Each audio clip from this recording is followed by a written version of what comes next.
Oftentimes with symphysis pubis dysfunction, getting in and out of bed and even rolling over in bed can be really excruciating. I know I have experienced this myself with my first and my second and now with my third pregnancies, but just doing a little bit of modifications can go a long way. So the first thing is when you're gonna get in bed, it's best to start learning now in preparation for delivery on how to get on your side and then to your back. So again, you're gonna come sit down, and then when you lay down on your side, you're just gonna come down. You can hook your feet underneath to kind of bring them together as a unit. So you never wanna be coming in with one leg up and then one leg down, because that's just gonna cause shear forces in the pelvis. So again, you wanna try to kind of bring everything together as a unit as you're coming to lay down. So that was pretty easy to do right there. You're just hooking your feet underneath to bring it together. In this position, all you're doing is rolling over on your back, so avoid trying to shift your hips or anything in this position. So you're just kind of, again, coming together as a unit and then laying straight back. Now, the tricky part is, and what the majority of my patients mention, is when they try to roll over to their sides, whether it be the left or the right, they don't know how to do it without that shear force and that pain shooting up in the crotch area. So the best way to do it is, I'm going to be rolling over to my left side here, is you're going to actually bring the right foot up, or the right knee, so that it's bent.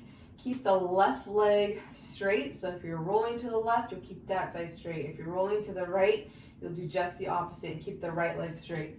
In this position, you're going to let the right knee drop out. So this is where a lot of times people will confuse and they'll want to bring it in and roll over, and that's actually just going to cause more of that shearing.